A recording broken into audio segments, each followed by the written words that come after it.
Okay, today we're going to be going over how we divide monomials that have the same base. Okay, and this is part of the learning standard AA12, which is multiplying and dividing monomial expressions. So we've already multiplied monomial expressions, but we're going to learn how to divide monomial expressions with a common base using the properties of exponents.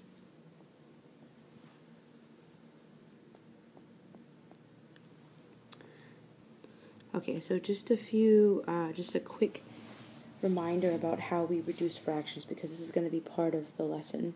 We're going to have to use this skill as part of the lesson. So let's say I had a fraction like 4 over 8. Okay, what you learned when you reduced fractions, back in 4th or 5th grade is you can divide the numerator and the denominator by a common factor. So if I rewrite 4 as 2 times 2, and I rewrite 8 as 2 times 4, okay, well, I could actually separate the factors in the numerator as 2 times 2, okay, and the factors I could separate in the denominator would be 2 times 4, okay.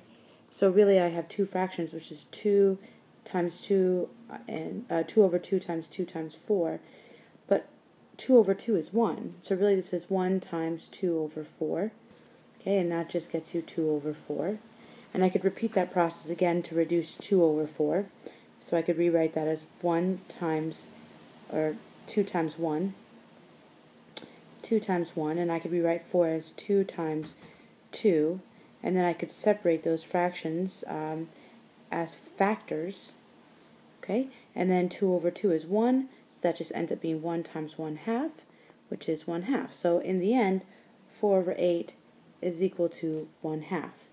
Okay, so that was a long way around, but let's just look at what your teacher might have taught you in 5th grade. So they said that what you can do is you can cancel out a common factor as long as it's common to the numerator and denominator.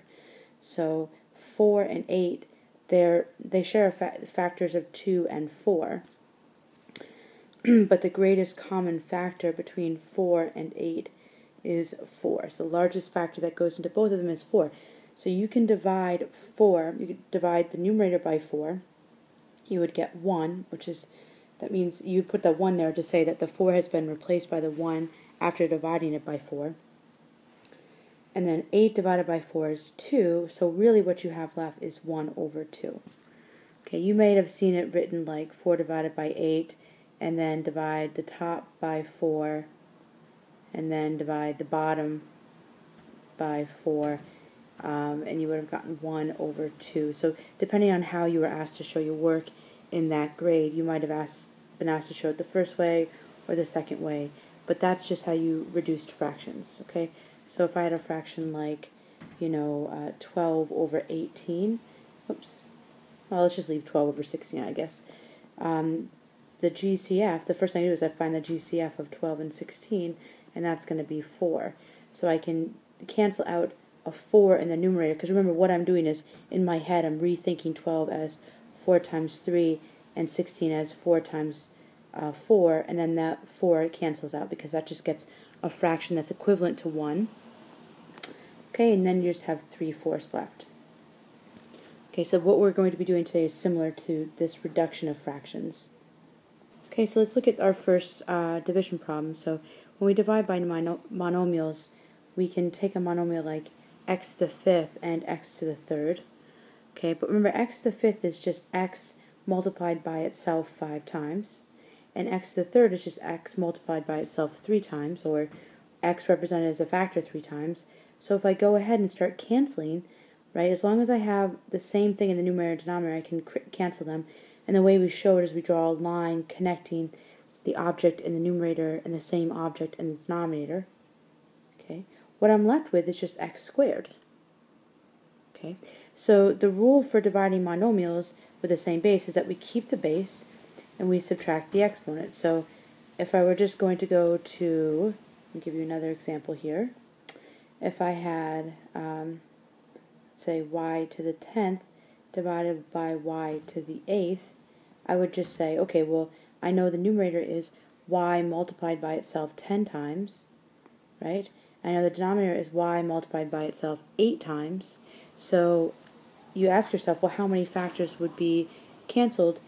There'd be 8 y's canceled in the numerator, and they would cancel with 8 y's in the denominator, so that would just be left with 2 y's, okay, and that would be y squared.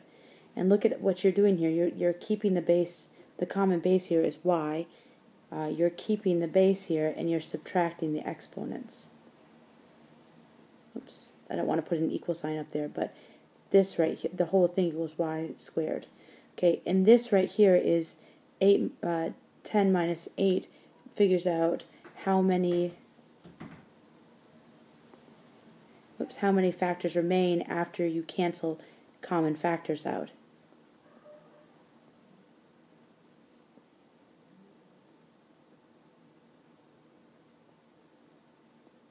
After you cancel common factors. Oops.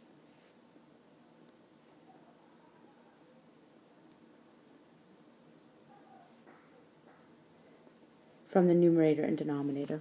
Okay, so let's do some practice problems.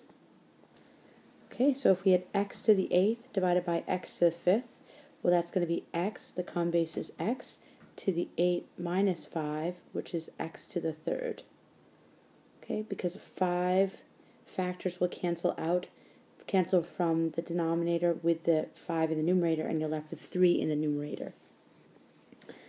Alright, now remember, this is the same as r to the 5th divided by r to the 1st power.